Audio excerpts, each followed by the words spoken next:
राधे राधे। जय श्री कृष्ण दोस्तों। आज मैं अपनी वीडियो में आपको अनंत चतुर्दशी की व्रत कथा सुनाने जा रही हूँ।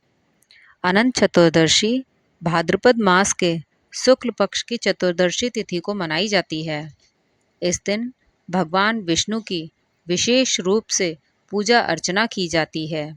जो मनुष्य अनंत चतुर्दशी का व्रत करते हैं और कथा सुनते हैं, भगवान विष्णु उनकी सभी मनोकामना शीघ्र अतिशीघ्र पूरी करते हैं। तो दोस्तों, चलिए कथा प्रारंभ करते हैं।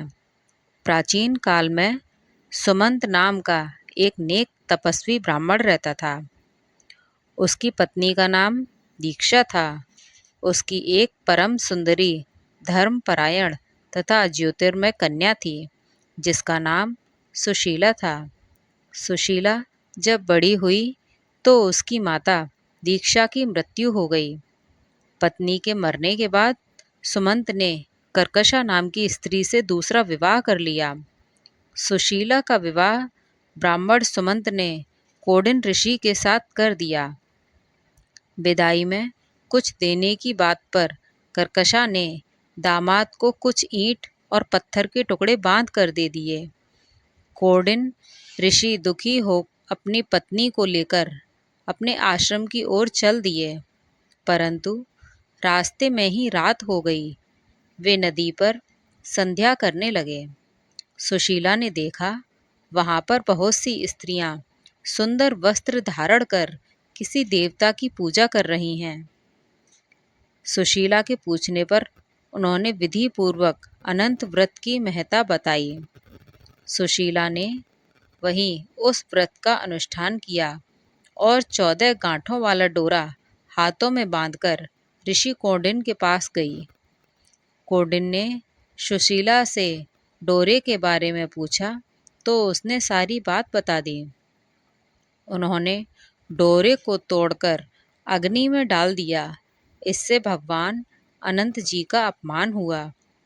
परिणाम स्वरूप ऋषि कौंडिन्य दुखी रहने लगे। उनकी सारी संपत्ति नष्ट हो गई। इस दरिद्रता का उन्होंने अपनी पत्नी से कारण पूछा तो सुशीला ने अनंत भगवान का डोरा जलाने की बात कही। इसके बाद पश्चाताप करते हुए ऋषि कौंडिन्य अनंत डोरे की प्राप्ति के लिए वन में चले गए। वन में कई दिनों तक भटकते भटकते निराश होकर एक दिन भूमि पर गिर पड़े। तब अनंत भगवान प्रकट होकर बोले, कौंडिन्य, तुमने मेरा तिरस्कार किया था, उसी से तुम्हें इतना कष्ट भोगना पड़ा। तुम दुखी हुए, अब तुमने पश्चाताप किया है। मैं तुमसे प्रसन्न हूँ। अब तुम घर जाकर विधि पूर्वक अनंत व्रत करो। 14 वर्ष पर्यंत व्रत करने से तुम्हारा दुख दूर हो जाएगा। तुम धन धान्य से संपन्न हो जाओगे।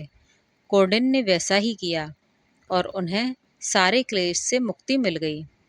श्री कृष्ण की आज्ञा से युधिष्ठिर ने भी अनंत भगवान का व्रत किया, जिसके प्रभाव से पांडव महाभारत के युद्ध में विजयी हुए और चिरकाल तक राज्य करते रहे।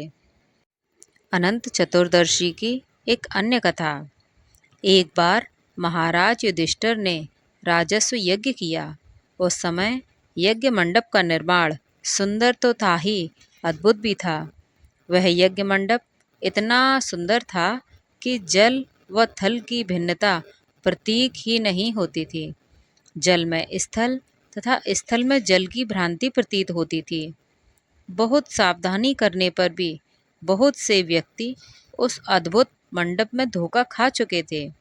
एक बार कहीं से टहलते टहलते दुर्योधन भी उस यज्ञ मंडप में आ गया और एक तालाब को स्थल समझकर उसमें गिर गया। द्रौपदी ने यह देखकर अंधों की संतान अंधी कहकर उसका उपहास किया। इससे दुर्योधन चिढ़ गया। यह बात उसके हृदय में बाण की तरह लगी। उसके मन में द्वेष उत्पन्न हो गया और उसने पांडवों से बदला लेने की ठान ली। उसके मस्तिष्क में उस अपमान का बदला लेने के लिए विचार उपजने लगे। उसने बदला लेने के लिए पांडवों को द्यूत क्रीड़ा में हराकर उस अपमान का बदला लेने की सोची। उसने पांडवों को जुए में पराजित कर दिया।